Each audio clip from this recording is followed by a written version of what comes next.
Ah, Maayong buntag, maayong udto, maayong hapon or maayong gabi dinha sa tanan sa taga-maay kay Tudila, Misamis Occidental. Pag mata nako ganiha, 4:30 quiet time, mga 9:30 diha sa Pinas nga oras. Pag mata nako sa una, pag mata nako ganiha, unang nakong nabasa ang message ni Ayan Lester Siscon, kanang inyong kugihan nga gwapo nga MC. Iyon siya nga, pwede ba makuha ang siya makuha na abi man ako kuhaan kung kanang dugo for blood testing. Mugi na ako na sa pagkat tinuod ka pag istorya. Ingon siya nga, pwede ba ko makuhaan og video message kay inyo daw i-display play unya sa bato sa computer o sa screen, on screen or TV screen. Ang akong na huna-huna dayon nga, oops, wala na oras. So, wa ko kaandam. Muna nga, ang ako karong video message, dili ko ka ingon ko ni Ayan nga, o or yes, pero nibaliban ako ni Ayan nga wala ko'y oras yan. Pero, nahunaan ako nga, uya na siguro yung abot sa akong trabaho, basig na pa ko'y time. So kaning akong istorya karon mo nagiingon nga dili scripted, wa ko kibalog sa isulod nga istorya o na ko na ko i-period, na ko ikama, na ko question mark. Mao ni karon nga actual gani siya, wala di siya ingon nga i-re-up nga utrohon ako sulti o utrohon ko record. Diretso ni siya sa pagsugot hangtod ni karon nga mahuman. Ang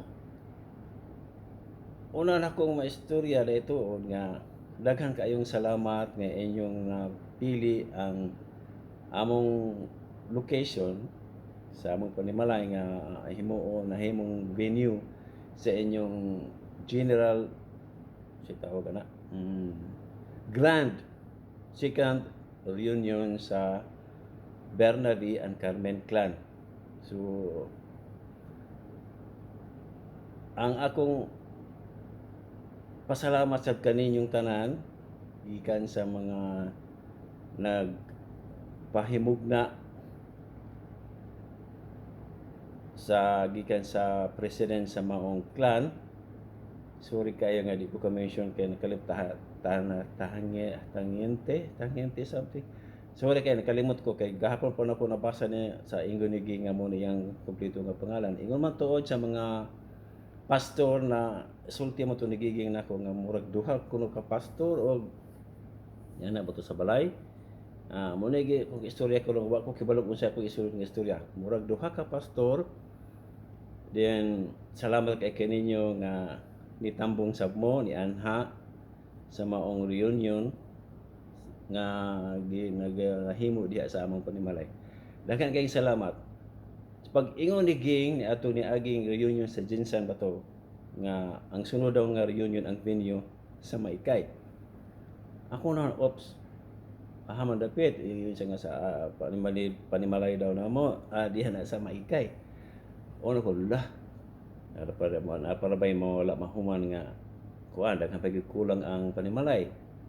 Usa na ang supply sa tubig, kulang supply sa tubig, kulang ang supply sa suga, kaya ang palibot ngit-ngit pa kayo, di subdunon ang mao nga area. Dayon dako pa kay kulang ang padayonon sa balay, mga ang wala pa dirty kitchen. So uno ko kaya pa siguro. So gianam-anam na mo pahimo ang kuan. Una ang deep well, karon na atay supply sa sakto sa tubig. Then mga solar lights, street lights nga ako gipamalit. Araw lang gyud ang palibot landag. O aron sab nga komportable mo nga magbuhat og mga magtukod og mga tents sa kiliran. Aron makomportable dayon among sulod sa panimalay, mga butang gikinahanglan nga bisag tuod og dili tanan makatulog sa balay. So naagi makatulog nga ma-accommodate nga in normal way nga inato lang ba Ang uban, nagkita na ko sa video sa CCTV camera nga ang uban natulog sa mga kilid, at tulog tong sa Bermuda, o baka mo gipanglamok o unsa ba ka ha. In general, daghang kaayong salamat ay tuod sa inyong pag dinatanan nga inyong napili ang among panimalaya nga himong venue sa Grand Second Reunion sa Bernabe and Carmen Clan. Daghang kaayong salamat sa akong pamilya, kay Giging.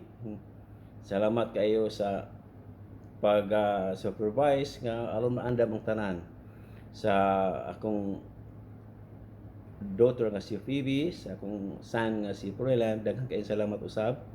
Ug ingon man sa mga kaparintihan, mga kaigsuon ni Giging nga nisuporta sab. Dili na ako ma-mention tanan kay dali sa oras, kay pila na lang ka minuto oras na mag-abli ni din sa office. So daghang kayong salamat. Ayan, Lister Siskon nga napugos yung buhay mo ani nga video message sa mga pastor, sa mga inyong mga pamilya, sa presidente sa Mount Clan, tanang membro, taga Jinsan, taga Iligan, di pa ko sweet ug hagigikan na sila tanan, kaninyong tanan nga members sa Bernabe and Carmen Clan. Daghang kaayong salamat kaninyong tanan, o God bless us all. Salamat kay kaninyong tanan. Bye bye.